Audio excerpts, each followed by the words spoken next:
Hey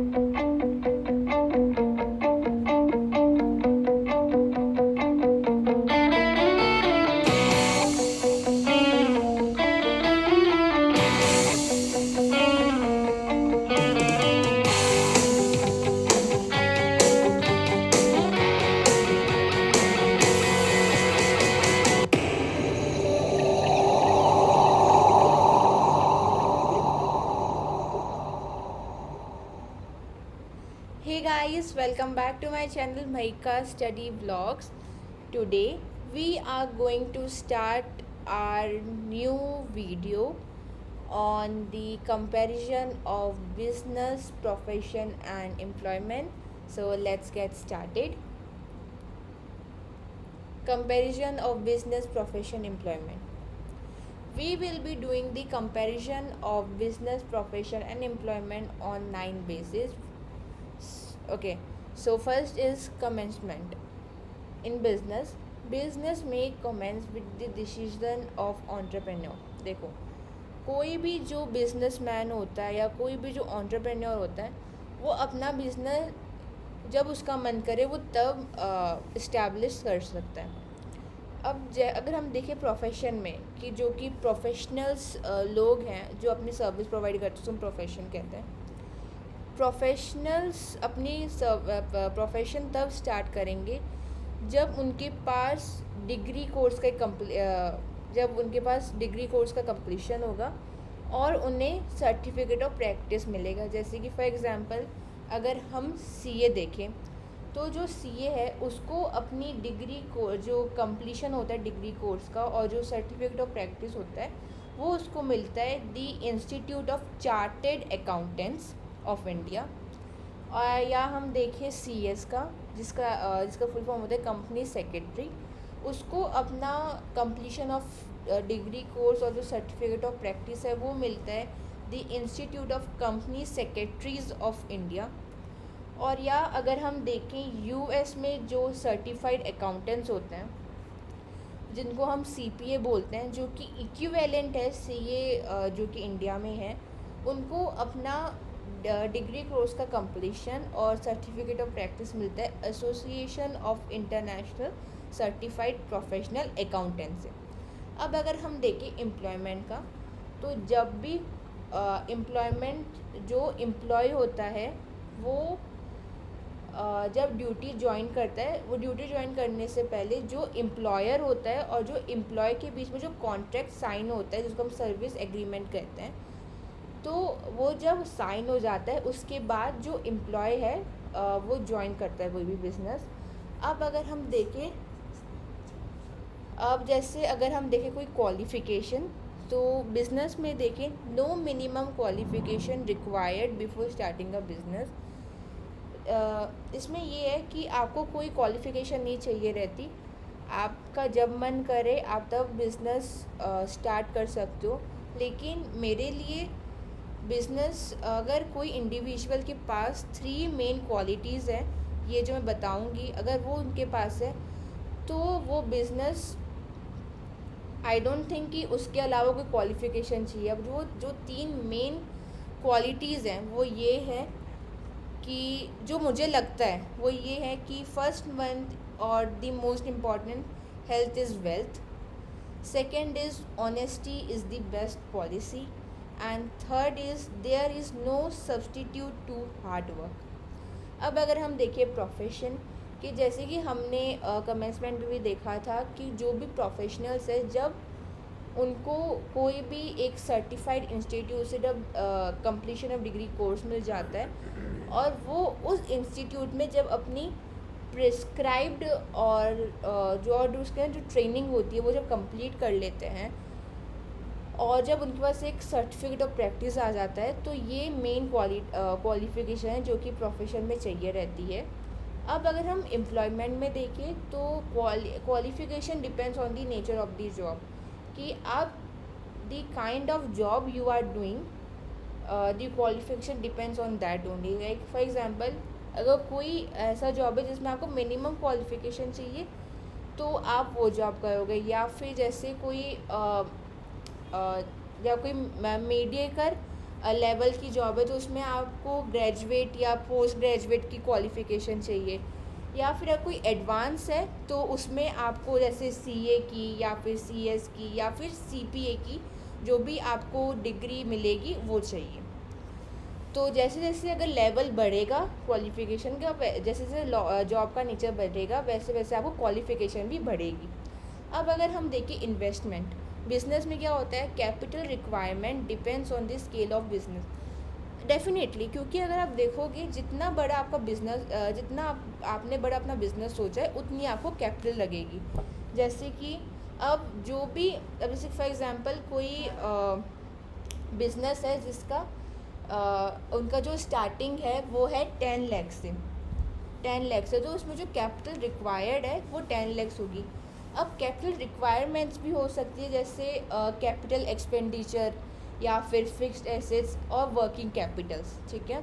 अब अगर हम देखें प्रोफेशन में, limited capital investment is required, क्योंकि देखो जो भी प्रोफेशनल है, जो प्रोफेशन सर्विस दे रहा है अपनी, वो अपना अगर कोई ऑफिस सेटअप करता है या कोई जो भी, मतलब जो अगर वो अपना ऑफिस सेटअप करता है तो जो वो ऑफिस सेटअप करने में उसको जो कैपिटल चाहिए रहेगा उतना ही कैपिटल, जितना उसको ऑफिस सेटअप करने में कैपिटल चाहिए रहेगा उतना ही वो लगाएगा, उससे ज़्यादा नहीं लगाएगा कैपिटल, ठीक है। अब जैसे अगर हम देखें एम्प्लॉयमेंट, क्योंकि एम्प्लॉयमेंट में क्या है, एम्प्लॉय है जो कि एम्प्लॉयर के अंडर काम कर रहा है तो उसमें तो उसको सैलरी मिल रही है तो कोई कैपिटल तो इन्वेस्ट करना ही नहीं है।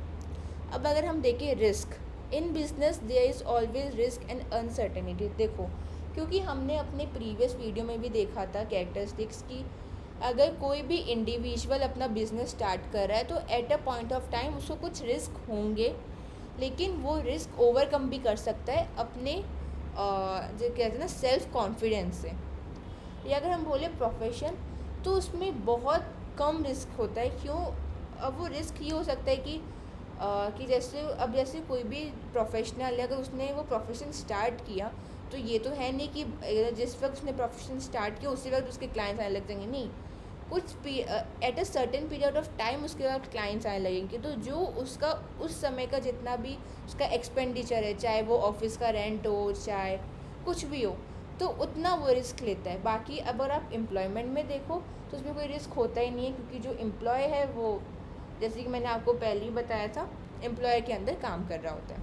अब अगर हम देखें ट्रांसफ़र ऑफ इंटरेस्ट, तो सबसे पहले ट्रांसफ़र ऑफ इंटरेस्ट समझते हैं कि जब भी कोई जैसे कि मैं ये बोलूँ कि कोई, अब मैं इसको एक एग्जांपल के थ्रू एक्सप्लेन करती हूँ कि जैसे कि फॉर एग्जांपल आप कोई एक इलेक्ट्रॉनिक शॉप गए जिसमें आपने बहुत सारे लैपटॉप, आपको ये इंटेंशन था कि आपको लैपटॉप परचेज़ करना है कोई भी एक, तो आपने बहुत सारे लैपटॉप्स देखे, उनमें से आपको कोई एक पसंद आया। तो अब क्या है, क्योंकि जो शॉपकीपर है, अब वो अगर आपको लैपटॉप पसंद आ गया तो आप शॉपकीपर को बोलोगे कि भैया मुझे ये लैपटॉप पसंद आ गया, मुझे बता दो इसमें क्या कॉस्ट है इसकी, तो मैं उतना पे कर दूँगा। तो वो जो उसने वो कॉस्ट पे कर दी उस कस्टमर ने, और फिर उसके बाद जो लैपटॉप उसका वो जो उसने लिया था उसके पास आ गया, तो इसमें आप ये देखोगे कि जो ओनरशिप है वो चेंज हो गई, कि जो पहले जो उस लैपटॉप का ओनर था वो शॉपकीपर था, लेकिन अब उस जैसे ही कस्टमर ने वो जो गिवन कॉस्ट थी वो दिया, तो वो जो ओनरशिप है वो उसके पास चलेगी, कस्टमर के पास। तो इसको हम कहते हैं ट्रांसफ़र ऑफ इंटरेस्ट। अब वैसे अगर हम बिज़नेस में देखें तो जैसे कोई अगर जैसे बिज़नेस में देखें अगर हम, तो जैसे कोई कस्टमर है, अब उसने कुछ, जैसे फॉर एग्जांपल उस कंपनी ने कुछ स्टॉक्स परचेज़ किए, तो अब वो क्या है, अब जो उसने स्टॉक्स परचेज़ किए उस कंपनी के, तो वो क्या करेगा, तो जो वो कंपनी है वो उसको उस हिसाब का कॉस्ट देगी, ठीक है। तो मतलब अब जो उसने, क्योंकि वो स्टॉक्स परचेज़ कर ली उस कंपनी के, तो जो स्टॉक्स जो उसने परचेज़ किए, शेयर्स परचेज़ किए हैं, तो उस शेयर्स का ओनर है वो कस्टमर हो गया जिसने परचेज़ किया। अब अगर हम देखें प्रोफेशन, क्योंकि देखो प्रोफेशनल्स है जो सर्विस प्रोवाइड कर रहे हैं, तो इसमें कोई ट्रांसफ़र ऑफ इंटरेस्ट पॉसिबल है ही नहीं। और अगर आप एम्प्लॉयमेंट में देखो, क्योंकि जो एम्प्लॉय काम कर रहा है उसमें तो कोई जो सर्विस कॉन्ट्रैक्ट है वो पॉसिबल तो है ही नहीं ट्रांसफ़र करना।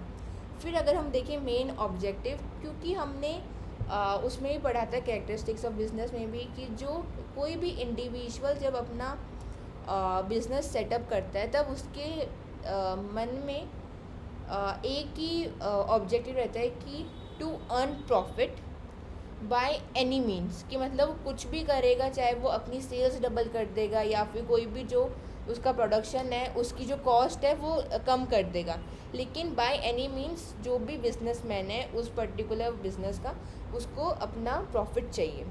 अब प्रोफेशन में देखें उनका, क्योंकि अब प्रोफेशन एक सर्विस है जो प्रोफेशनल प्रोवाइड्स करता है, तो वो यही है कि उनका जो मेन ऑब्जेक्टिव है प्रोफेशनल्स का वो यही है कि हम सर्विस प्रोवाइड करें टू दी क्लाइंट्स, ठीक है।